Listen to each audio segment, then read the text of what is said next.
Hello, everybody. I'm here. I forgot New Zealand last night as well. Completely forgot. Maybe I have to talk about good memories. Someone's ringing me, probably reminding me that I should be here.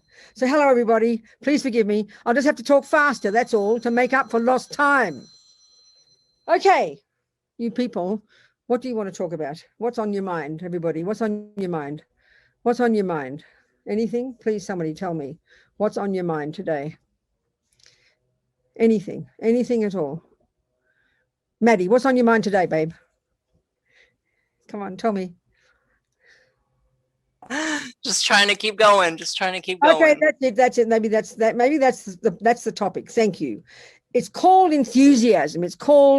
They call it, in the six perfections of the Bodhisattva, the more advanced stages, when they're talking about the Bodhisattvas who've already got renunciation, they've already realized, they've understood their mind, they've got incredible compassion, they've got bodhicitta, and the energy that compels them is this energy of unbearable compassion, as Lama Zopa calls it, unbearable compassion for the suffering of others. And so there's this incredible feeling of a bodhisattva. They've got this very powerful attitude. They call it not just compassion, but it's actually called great compassion. It's sort of like, where's my lights? Buddha's not got his light on him. Hang on. Has Buddha got his light on him? No, he's not. I wasn't even ready this morning. Have to just see Buddha in the dark. What to do? There we go. A little bit light on the Buddha. Okay, so it's called great compassion. Actually, in Sanskrit, Mahakaruna, great compassion. And it's this incredible kind of enthusiasm or optimism, actually. No, enthusiasm, because the suffering of it's sort of like they say, it's like a mother for her child. A mother knows what her job is. It's sort of the job description of a mother, assuming she's a good mother. She's got all the, is that's her job. She sees the child and she doesn't look around wondering who's going to save her child if they're drowning. Even if she can't swim, she's jumping in that water. And so it's this enthusiasm to never give up, And I think that's what we need. We need that unbelievably, and what's it based on? For example, it's very practical. The Lamas would say, it's practical, that you have enthusiasm to do something if you know the benefits. So we all know the benefits of chocolate cake. We all know the benefits of sleep. Nobody has to convince me of the delicious benefits of sleep, When I'm doing my practice at night and I'm looking at my bed, it looks so delicious, When I'm doing my practice in the morning, I'm looking over to the kitchen because I live in one little room, then all I can think of is breakfast. So we know the benefits of the objects of attachment because we're familiar with them. So no one needs to convince us, no one. But that means we have to think about the benefits of why we would work on our mind. And that's not easy because we often don't taste the benefits. So we have to be very logical. And that's what will cause us to persevere. I mean, it's in ordinary daily life, we can see it. Like I said, with that food. Or if, you decide you're going to get fit and you see pictures of your friends looking totally gorgeous with toned muscles and, they go to the gym every day. So you get inspired. And why? Because you see the end result. So you've got to imagine the end result, and that gives you inspiration. Then you will never give up. And then once you've got the methods, you just go one step at a time. And it gives you confidence, rather than how we tend to be with our emotions. Whatever emotion arises, we're on this roller coaster. And if it's a miserable emotion, we completely buy into it as the absolute truth. We can't see the light at the end of the tunnel. We can't see past our own nose, which is why we panic, So we have to be clear about the goal, even if it's just simply knowing that your mind has got the potential to not be set in stone, that your mind can change, that, that things change. Even that alone should be inspiring to us. And then you never give up. As Maddie said, you just keep going, you keep going, you pick yourself up and you just keep going. I mean, if you're trying to ride a bike, if you're trying to play tennis, whatever it is, you're not just hitting a ball, crossing your fingers. You've got Federer in front of you, showing you what you can become. That's why we have to remember the goal. It's really powerful. Then you won't give up. I mean, you attempt to not give up. But what we do is, and this is the tragedy with ego grasping, the way they talk about it in Buddhist psychology, this powerful, instinctive grasping at things as set in stone. So when a bad thing comes, we completely panic. Oh my God, this is unbearable. I cannot stand it. And when a good thing comes, we get completely hysterical and overexcited. And now we think, and now I found happiness and it will last forever. I mean, this is like something primordially instinctive in us. This grasping at things is not changing, So when it's nice, When the good things happen, we now believe that happiness is now forever. Now I found happiness. Now finally I found happiness, we say. So what we do is we plonk on top of it this solidity that it's going to be unchanging and will last forever. And then, of course, when it does change, because this is life, we become shattered. And now when we're despairing, we can't see past our own nose. We can't see the light at the end of the tunnel. And now we think this will never change. This is part of why we suffer so badly every day. So even thinking about, what Buddhism would refer to as everything is impermanent. It's like it's hardly rocket science. Everybody knows it, but we don't experientially know it. So there's the one about not knowing that things change. So moving with things, as they change. But the other one is having this optimism, this confidence, and we've got to think about it, in the potential of our own mind to be fulfilled, content, less neurotic, more kind and more wise. I mean, even minimally, then we'll persevere. In other words, if you're playing tennis, but you don't have any method, you have to have the method. You've got to have a logical methodology. If you don't have any method and you just cross your fingers and you think, if I could keep hitting a ball, I'll play tennis. No, you'll just go mad. If you keep thinking, I'll just sit at the piano and some noise will come out eventually, you'll go nuts. You have to have methods. And then you just apply the methods. If you have confidence in the method, then you just keep moving. That's it. Of course, it's up to us. I mean, no one says you should use the Buddhist methods. It's your call, So that's the one, I tell you. What do you think, anybody? Anybody has something to say about that? Huh? Venerable, looks like Ace has his hand up and would like Ace, to tell me something, Ace. What's happening? Ask me a question. Hello, Venerable Robina. Thank you for your teaching. Nice to see you again. Yes, absolutely. Yeah. So in my life, I never understood when I try to have compassion towards other people, some of them abuse me. Yes. I never understood why. Can you explain that, please? So how we can have compassion and set boundaries in the same time? Yes, I understand that. It's a very good point. So, we often talk that a bird needs two wings, wisdom and compassion. And this is the point, Ace, and this takes time to learn. And we've discussed it before and we continue to discuss it. We must learn it. But compassion, we've discussed this. I've already discussed this with you. I know I have. I remember from our first meeting. It's clear you've got a good heart. It's clear you're a patient person. So that's perfect. That's how we all should be. But everybody also, Ace, we've also got, the Buddhist view is we've got these unhappy states of mind. And the key problem, why, if you're a kind, nice person who has empathy and is kind to others, what we don't see, and this really does take time, is that our compassion and our kindness and our patience are polluted by our own attachment. So this is hard for us to hear. We don't even know what it means in our culture. Psychologically, we don't get this. But what it means is, and it's very deep in our bones, Ace, we've talked about it, the deepest attachment we've all got, more than for sex, drugs, rock and roll, husbands, children, money, power, you name it. The most primordial attachment we have in the bones of our being, so hard to see since we were born. It's the attachment to be approved of and seen by others and loved by others and validated by others. So you have that attachment mixed with your compassion. You are setting yourself up to be trampled on. But we can't see the difference, Ace. Do you even hear what I'm saying? Yeah, so true. That's right. There you go. So Yeah, this is why we have to work on the wisdom wing. And this is why, we can see in life, so many people are kind and patient, but they're the ones who are in abusive relationships. They get abused. They're treated like a doormat and they wonder why, because we don't see this part of our own mind, Ace. The fear in us, the worry, because we're so loving and kind, then, it's like I sort of, I can think in our family, we're 7 different children, we're all different personalities. And like one of my sisters, I always remember we talk about this. She was mummy's little helper. She'd always be the one to make everything lovely. She wanted everything to be nice. And when we realize that part of us that always wants people to approve of us, there's another part of our attachment that, you see, attachment in general is this junkie in us that can only cope with everything being nice. It wants everything to be lovely. Everybody has this. It's so primordial.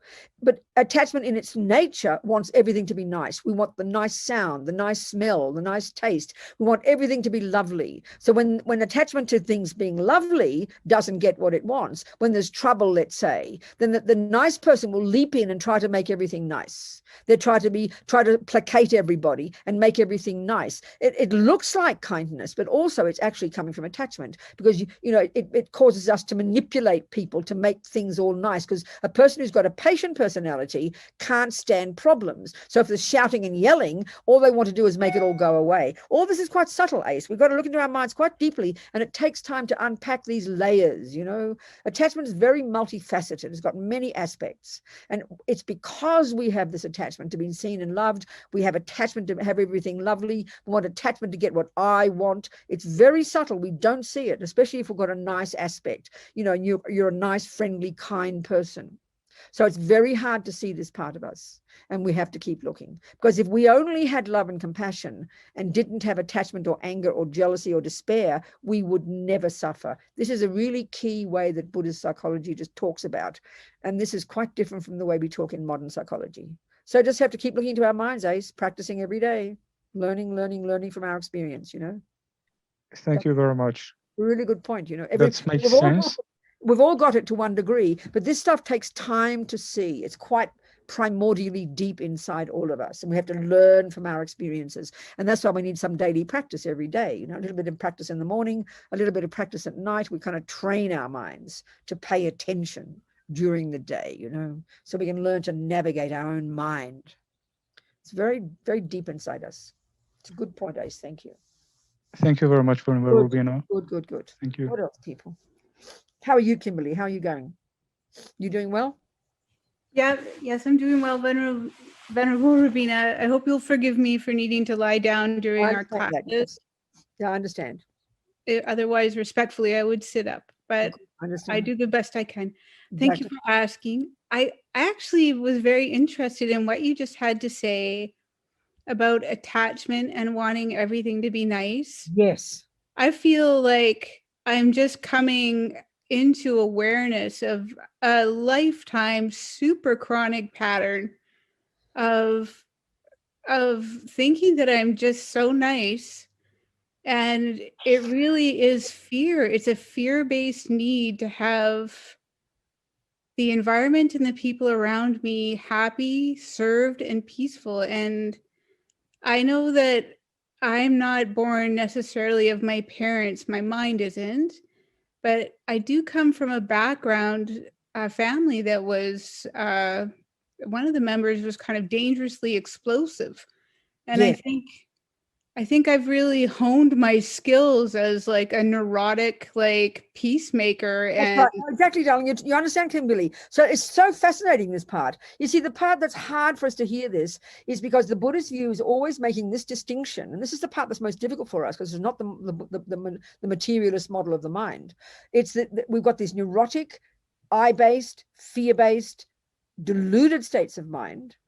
And then we've got the valid, reasonable, appropriate, good states of mind. And don't hear it in a moralistic way. So the good part of you, don't throw that out. To want people to be happy is profound. It's called love. You want people to be happy, Kimberly, and you're trying to make them happy. That is faultless. But what we don't see is it's polluted by the neediness, the attachment, the neurotic attachment to have everything lovely, because you personally, attachment, you see your attachment, nobody's attachment, everybody's attachment can't stand problems. That's why we try to manipulate. That's why we call it control freak. It's a great term. That's what an attachment causes us to do. So, but it manifests in different ways. Like in my family, we joke about it.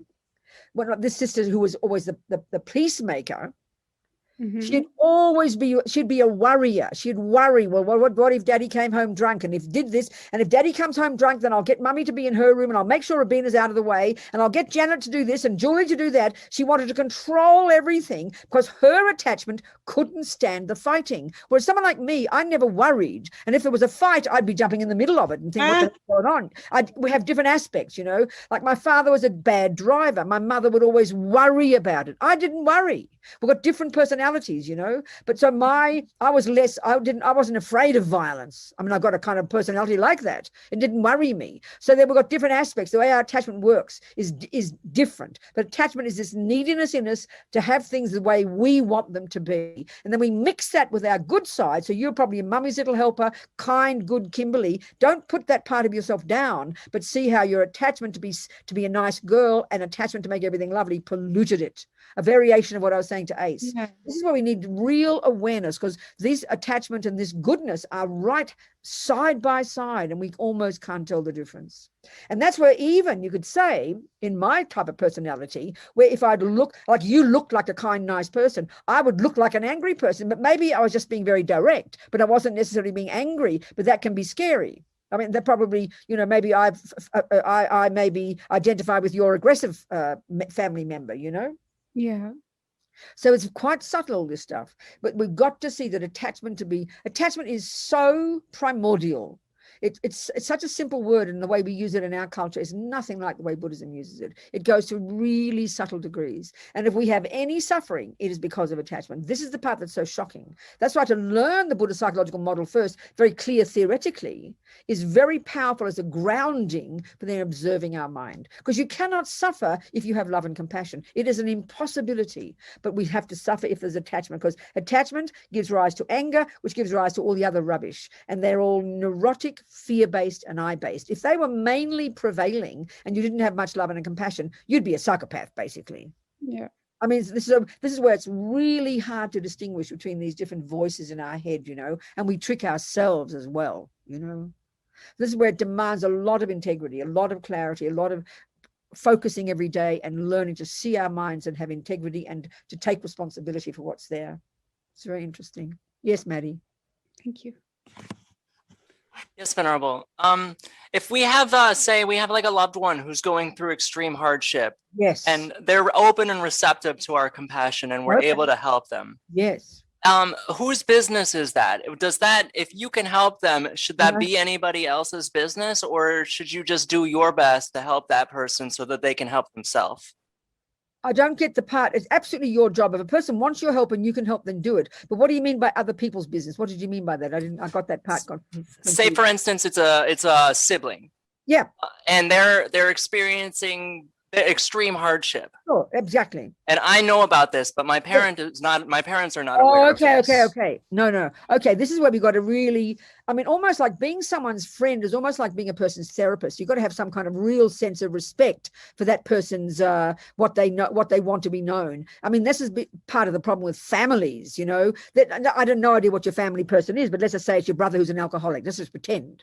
So then, first of all, that would be fairly public. So, you know, you would see that and everybody would see that. So even like in that case, we'd all talk about him behind his back and we'd get upset and we'd blame him and get angry with him because he makes mum and dad upset. That's when it's a big thing in the middle and it all becomes this drama and you talk about him a lot. But the other case, when what you're suggesting is when it's private, then I think absolutely, unless that person you would have no right to tell anybody. But families tend to sort of treat everybody as if we've got a right to barge into their lives. And it's very, very rude. That's the kind of thing we've got to really learn in families. And that's something I tell you, it's very interesting. My family, there are 7 siblings, and since we've all gotten older, and we're all old now, you know, we've got some kind of real respect with each other we didn't have when we were younger. We'd all barge into it. I mean, even the way when we were children, we were poor, and so I was always rough, and I'd always ruin my sister's possessions because I just assumed if they were there, they were my possessions too. Because a family's like this, our family is like this 9-headed big thing, and we all believe everything belonged to everybody. But as you get older, you start to respect each other. So as we got all older, we all got very different views and different politics and different views about religion, for example. We've got an unspoken agreement now. We would never talk about each other to each other if it was criticism, and we would never. So that means if, you know, I might consult Julie about something, but she would never tell anybody else. We've got that respect. But also we never discuss things we disagree with when we're together because we're all very volatile. They're all like me. We're speedy and bossy, you know, but so then harmony is pretty powerful with us now. It's very amazing, but we have to really maintain that by keeping the mouth shut. The mouth is the problem. So absolutely, it's nobody else's business. It's your business privately. And that's something we have to learn in families. We've got so much, we stick each other's noses in each other's business far too much in families. And we talk about each other behind our backs. That's the worst part. We just make it all worse, you know. You understand? Yes, Venerable. Thank you so much. Okay. What else, people? Any points? Venerable, there's a question in the chat from Yeah. Tracy. She's unable to unmute, so I will ask her question. Okay. I am new to Buddhism and I'm learning about attachment, and I agree to what you are saying. I am married to an alcoholic and it has been terrible to watch him drink and drive. Yeah. I'm so worried. I Yes. see this is my mind, but don't know how to change it. First I steps. understand. This is really amazing. This is such a classic example, you know. I mean, first of all, this is something interesting. I always use an example of mine, a friend of mine, a similar situation, you know. And this is where we've got to have such wisdom. And it's so difficult. She, you know, the husband became an alcoholic, gradually became an alcoholic. So at some point, you know, of course, you don't want your husband to be an alcoholic. You see him suffering, you see him causing himself suffering, and of course, you're going to worry, unbelievably going to worry. But this is where, like Maddie's, the point I was making before to Maddie. But let's say it's like, you know, let's say I've got an alcoholic brother, you've got an alcoholic husband. You've got how to help your husband. It's dependent totally. I forget about my friend for now. It's just back to you. But in order to help your husband, you have to know if he wants help. You have to know how open he is to help. And if he has no interest in accepting he's an alcoholic, no recognition of it, there's almost nothing you can do. So what you can do, so then this is where, like, my friend comes in. At some point, she probably had to make a decision. You don't want an alcoholic husband. At some point, she had to make a decision. She had to weigh up the good qualities and the bad qualities. Well, it happened to be he was a quiet drunk. He didn't harm anybody. But she looked at his good qualities. He's kind, he's generous, he's patient. So she made a decision that she would continue to stay there, accept him for who he is. I mean, this is the hardest part, because it seems like, how can I accept him if he's harming himself? But what choice do you have? So first of all, to help a person, he has to want to be helped. And you have to know very well how to communicate, to be skillful. And then the other one is, if he doesn't want to be helped, you have to learn to decide, is this is the man I'm married to? Do I want to be here? This is the really clear option we've got to be very clear about. Am I happy to stay in this relationship? Do I want to stay where I am? And if he doesn't want help at the moment, what choice do I have? Like my friend, she weighed up the good qualities, the bad ones, and she decided it was the best if she stayed. So she learned to accept. Exactly, now he's still an alcoholic. He's now an old guy, and she's happy. She doesn't talk about it. She just accepts it as part of who he is. That's pretty tough. So these are the things you've got to make decisions, choices. Is this where I want to be? If I do want to be here, can I help? Is there anything I can do? And you're going to broach the subject, see what happens. And if there's not much I can do, I have to learn to be patient, learn to be humble, yes, you're going to be worried. He might kill himself. He's going to be driving drunk. But what can you do? You can't force him. You can't put him in jail. You can't put, cufflinks on him, So it's really a tough one. And this is, again, where our attachment comes in. Attachment naturally is this junkie in us that can't bear all the problems, but the love in you as well. You want him to be happy. You want things to be good. It's not an easy thing to navigate. It's really hard work. So the best you can do is, I've sort of said it in summary, and I hope that's helpful, but it's hard work every single day. Because look what happens when we do the other one, is barge in, shout, yell. I mean, I remember hearing about one couple. She sent the husband out to the garage every time he wanted a drink. So there he is, sitting there guilty, drinking his beer. I mean, you can imagine the energy in the house must be so miserable. All the fighting and the yelling and the screaming and the criticizing, and then the guilt and the blame. Horrible, horrible, horrible, And the other thing that's interesting, this is what my friend did.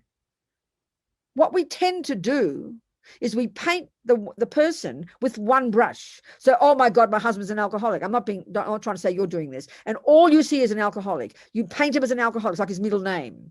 All you see is an alcoholic. But my friend, what she consciously did was look at his good qualities. He's generous. He's patient. He's kind. She weighed them up, So do this as well.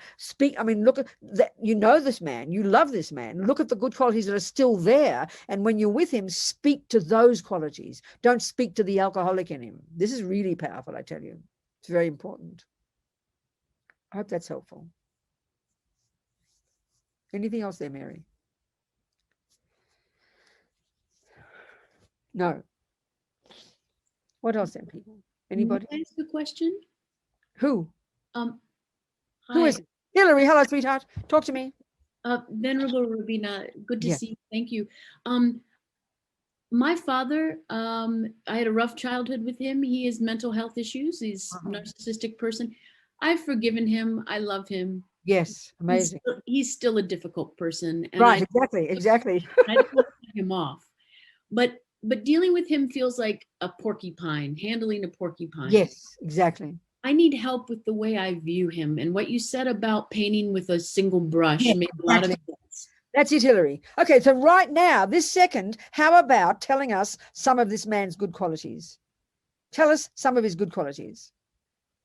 He is an amazing photographer. Okay. He has an amazing eye. Okay. He is loving. Okay. I know he loves his family, even though his personality gets in the way. Okay. He can be generous.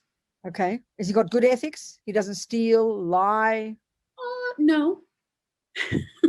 No to good ethics or no to stealing and lying? I would say no to the stealing and lying. Okay, good. Well, then he's got good ethics, and that's not bad. Yeah. But what you're saying is he gets angry. Basically, he's got anger. He gets angry easily. He responds quickly to something and kind of lashes out. Is that right? Yeah, and he's narcissistic. He doesn't see people. He sees his. Well, that's pretty much how we all do it to one degree or another. That's the nature of attachment. We see things through the lenses of our own needs. So he's quite self-centered, in other words. Yeah. But go on. I'm sorry to interrupt. Yeah. Do you know this? The wisdom and compassion, the right way of like not the idiot compassion keeps coming up to me. Like I want to be compassionate with him, but I also need to protect myself because he's a difficult person. You know. Give an example of like an interaction. With you. Oh. I mean, how often would you need to see your father? How often do you have contact? I don't have to see him. I'm just emailing with him. He's just he's very critical. He puts down. He hijacks. When I was younger, he put us in very dangerous situations. Okay, I get it. But now I'm an adult. But I want to be able to view him with as much compassion as I can, so that he's older.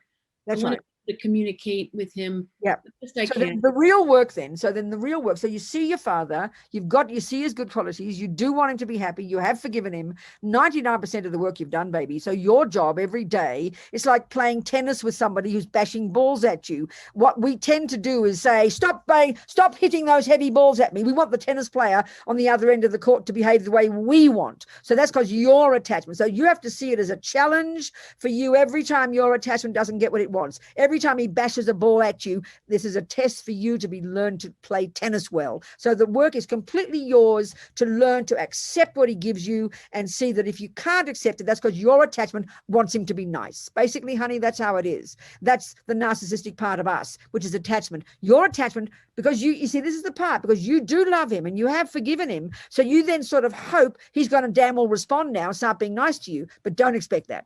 Don't expect that. And love him for who he is. Just and duck away, get out of the way of the ball. And every time it happens, the practice is to see what arises in you. The hurt, the resentment, how dare. That's your anger. That's your aversion. It's okay. We've all got it. So that's your practice, honey. And then after the conversation, after the email, you kind of breathe a sigh of relief and go, oh, yeah, I still love him, And it's all just practice, sweetheart. I mean, you're 90% there. I swear to you, you're really doing a good job. But every second, learn about your mind. And if it's as soon as he does something and says something that your attachment doesn't like, that's the arising of your aversion. And these are the two that are so primordial and they're beneath all the other dramas as well. Just catch it and learn from it, honey. I understand. Thank you. You're doing beautifully. Good, Hillary. Thank you. What else? People.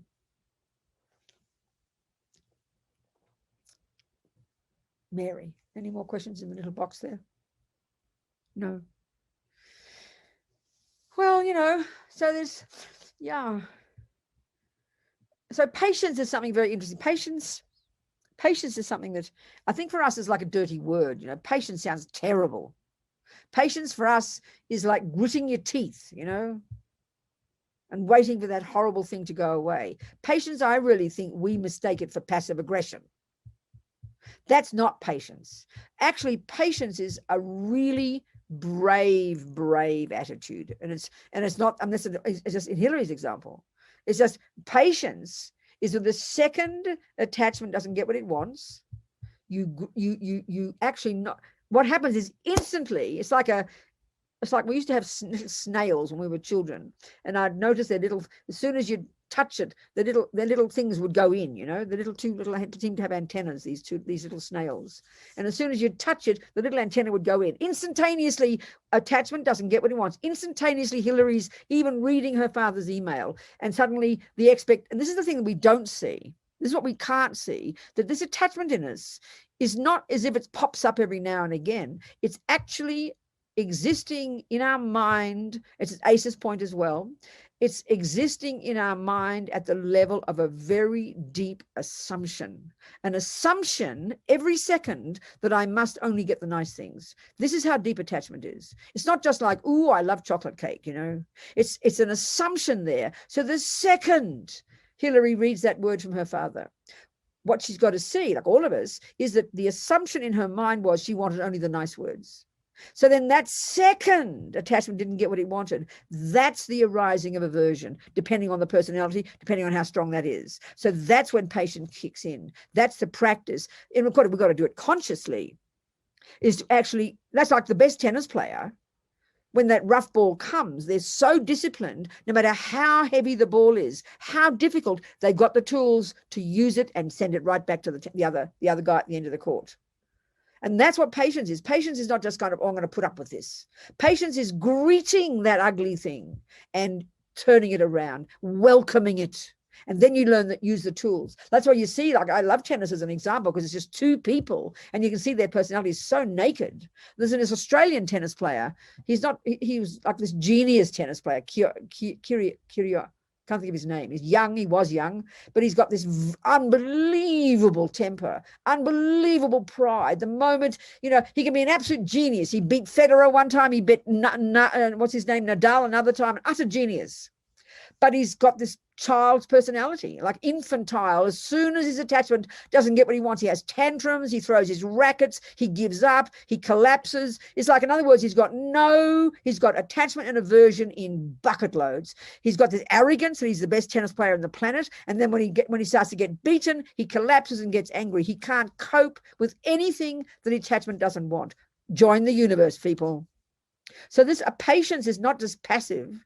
Patience is greeting, in your mind, greeting that heavy ball, greeting those ugly words of your father and eating them up for breakfast. Good, bring it on, Dad, I can handle this.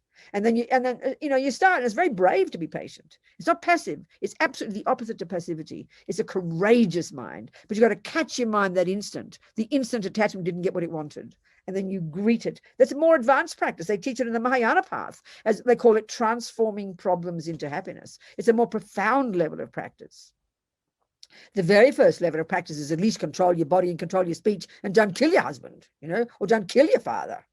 Then you get more advanced. You can catch your mind. And this also implies emptiness. That then you realize that it's just your view that those words are the wrong words. Then why they're wrong for you is because you wanted other words. If Hillary had no expectation of anything from this man, nothing would disturb her mind. Think about that. You take it for what it is, you know. It's a very interesting point, that. So it's like this, our attachment is like this little snail. We're so, as we'd say, we're so sensitive. I'm a very sensitive person. I get hurt very easily. We'd say like that. That's because we have attachment. This is so different from how we think in the West. And don't hear it as punitive. It's a revelation when we can see it, you know, and work at it at ever more subtle levels. And then we become braver and braver and braver, because eventually when we really start to understand it, we will accept whatever's arising in front of us and we'll be able to use it on our path. We won't be freaked out about it, you know. And that's where, this is the wisdom wing. Then you get to the compassion wing. You have the courage to never give up helping others, because nothing disturbs you. In fact, when you're at that level, you know, and we can practice it. Normally now, if we can't handle problems in our own house, then we can't handle problems in the world. When you start to read about suffering, it's unbearable to us. We get overwhelmed. We can't cope with it. But when you start to have this level of compassion and this level of patience, every bit of suffering you see out there, you have this attitude of the one never giving up, of the bodhisattvas. It's my job. If I don't help, who will? So you have this attitude of, what can I do? I will do whatever I can. Knowing you can't do much, but you don't give up. You have enthusiasm. You have enthusiasm. That takes time. Then you're happy and you help other people as well. But if we get overwhelmed, if we can't handle our own suffering, how in the name of heaven can we handle other people's suffering? It's not possible. That's why the compassion wing is not enough. Dalai Lama says compassion is not enough. You need wisdom. And the wisdom wing is the nuts and bolts of working on your own attachment, your own jealousy, your own fears, your own expectations, your own anger. That's the wisdom wing work. That's the inner work. Pretty intense. The more we work on that, the more stable we become, the more content we become, therefore the more capable of being used to others, you know. That's the path. That's the whole path. But we have to know our capabilities. You have to know what tennis how good you can play. If you're going to just play Federer every day and get beaten alive, what's the point? You know, what's the point? Keep away. You keep, if Hillary gets to the point where she can't cope with her father, that's her call. She has to stop emailing him. Don't blame her father. Just because he got rough tennis is not her, you know, that's his problem, not hers. So we have to know what we can handle, and then don't blame the other person, but keep distant. And if you know, if we have to be that way. We have to be that way. If we can't handle our parents, don't blame your parents. They're just ordinary human beings. So you keep away until you can, you know. But if you can be like Hillary and love your father and forgive him for his anger and his hurt. And this is the other point that's fascinating. The more we see our own mind, our own attachment, our own neediness, our own fragility, our own craving to be loved, therefore our aversion and our hurt and our jealousy when we don't get what attachment wants, the more we see that, and the more we see that any little bit of harm we have ever done to anybody is not because you love somebody. It's not because you're compassionate. It's because of your anger, because of your attachment, because of your hurt, because of your jealousy. That's why we harm anybody. So when you know why you harm anybody is because you're suffering, then you know why Hillary can know why her father harms others, because he is suffering. And you can't know that until you know your own. You just can't. It's not possible. And this kind of compassion is not sentimental compassion. We think compassion means, oh, the poor daddy, he can't help it, pat him on the head and let him keep beating people up. No, that's not compassion. That's idiocy. Compassion has to have strength in it and wisdom that enables you to understand where that person's coming from. And that'll give you the wisdom to know how to play tennis with him. And it'll give you the wisdom to know how to help him. And that might be to be firm and stern sometimes. Tough love, you know.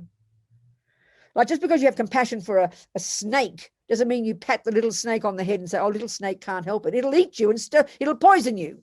You've got to know, and that's where you've got to know another person's mind, but not how to be mean to them. You've got to know your own mind first. When you know your own mind, you can know another person's mind. When Hillary knows her attachment and her anger and her kind of, you know, she'll know her father. This is so obvious. It's so clear, but it's a revelation for us because we don't think this way in our culture, you know.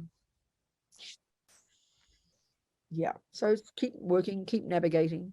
Yes, Mary. Oh, Maria has a question. Good, Maria. Talk to me, darling. Where's Maria?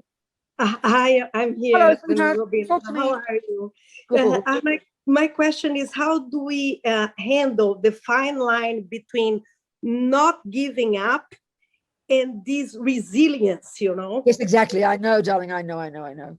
It's being realistic, you know? I mean, there's this nice saying in English, we bash our heads against brick walls. You understand? So we have to know that's just foolishness. You have to know, we have to know when it's time to, you see, giving up doesn't mean becoming hopeless. Giving up means maybe at the moment, I won't keep doing it. So in other words, I think of my friend in prison, Sunny. I always use her as an example, an outrageous situation where she and her husband were accused of murdering 2 policemen and are on death row, but they're totally innocent. She worked on her mind like crazy. She really worked on her mind. She learned to give up anger, rage, despair. She became confident. She worked on herself. She did yoga every day, but she realized that at some point I realized I couldn't change anything. But she knew that they couldn't take her mind from her. So she worked on her mind like crazy, became a more content, fulfilled person. But she didn't keep bashing and shouting and yelling to try to get her freedom. She never gave up, but sometimes it was more quiet. Sometimes it was more peaceful. Sometimes it wasn't overt. So giving up is hopelessness. When we think of giving up, we think of hopelessness and despair. No, giving up is just to know when you be strong and when not, and when to be soft.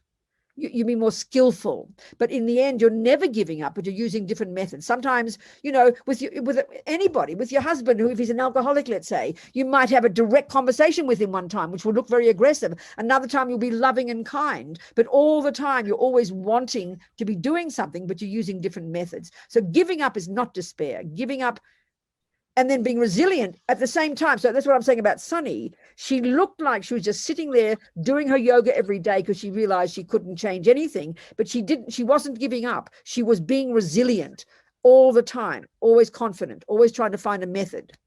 So it's a much more skillful way to never give up. Doesn't mean to, I'm saying too many words. Resilience is knowing how to be sometimes strong, sometimes soft, sometimes quiet, sometimes, you know, you have to, but in the long term, you're always working away one step at a time, one step at a time. Sometimes you work harder, sometimes you work softer. You have to know how, but never giving up in the long term is the point. Giving up is despair, and that's a nightmare. That's a nightmare, you know. Are we So kidding? yeah, so it's just giving up on the suffering, but keeping the resilience. That's a good way to put it. Exactly. We want to give up suffering. Yeah. We want to never give up working on it. But resilience is just this long-term, one step at a time. You pace yourself. We've got to pace ourselves. Thank you. Yes, exactly. Thank you, Maria. Yes, Maddie. Yes, Venerable. As far as, can you give advice on, say, not giving something too much thought, but just cutting to the chase and getting to the point? Because I have a problem with that. You mean in your own mind or with others? When I'm working with others in my own mind, I think about them, I care about them. There's a lot of thought involved, and I try not to process it too much. But at the same time, I really just want to, like, I'm trying to get to the point in my own mind so that I don't toss around too much stuff that doesn't matter. Yeah, I know sometimes we have to distinguish between dealing with facts and then distinguishing between facts and all our speculation. So sometimes there's no, I mean, you need to give me an example so I can be more exact. If you want to give me an example, or? For example, I'd say probably like, I have a problem where I get the feeling other people are making assumptions about my transition. And it is not because of necessarily this thought that I'm putting into my own head, but it's my perception of what I'm hearing. Does that make sense? So what you're talking about is you're thinking about what other people are thinking about you. Yeah, I suppose so. Yes. Right. Overthinking it. This becomes the nightmare, because you see, this is based upon this deepest, most primordial hunger to be approved of. And when we are not being approved of, it is an absolute nightmare for us, Maddie. And so the discussion in your head about what they think and what you think they think, excuse me, don't have that discussion. You have to reaffirm that you are who you are. You're making your choices. This is the best thing that I know I need to do. I am following my heart. I'm trying to do the best thing as far as I'm concerned.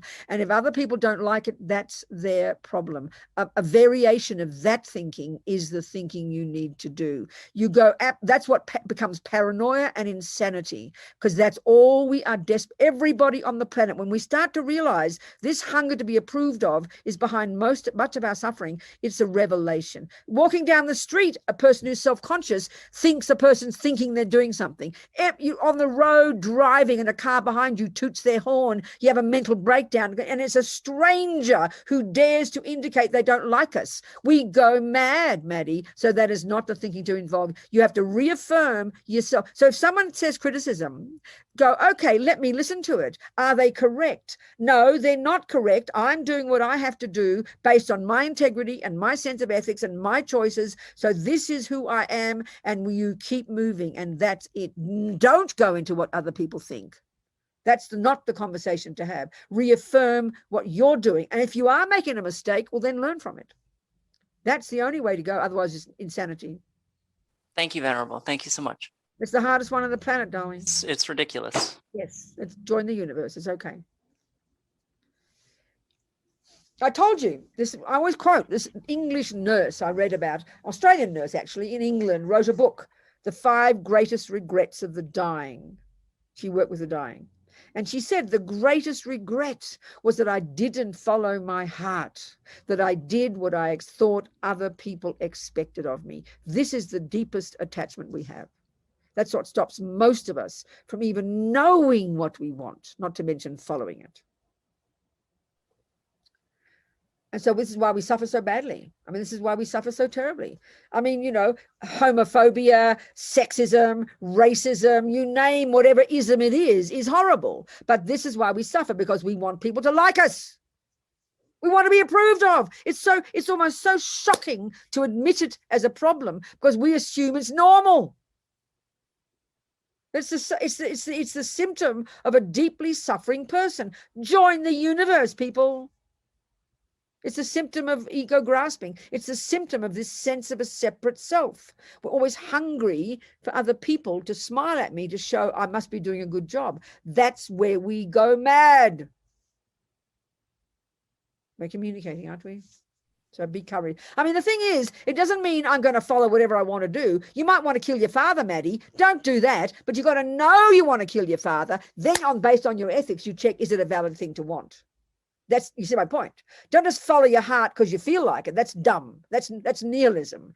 But once you've established what you think is the right thing to do for your life, then you follow it and you have the courage to persevere and to navigate it. And you might 29%, 57% of your friends might all fall away. That's the way it is. Then they can't be very valid friends because they don't love Maddie for who she is. So we have to learn this. It's hard work. Time to go, even though I cheated you of 15 minutes today. I cheated the New Zealanders of 20 minutes. Enough though, enough. Keep moving, everybody. Never give up knowing your own mind. Never give up having the courage to know what you want. Then once you've established what you want, say it to yourself, then you decide, is it valid? Is it appropriate? Can I do it? Maybe the conditions won't allow you, but at least you have to know what you want. This is so powerful. I can't describe the necessity for this. Okay, goodbye. Thank you, darlings. Much love. Thank you so much.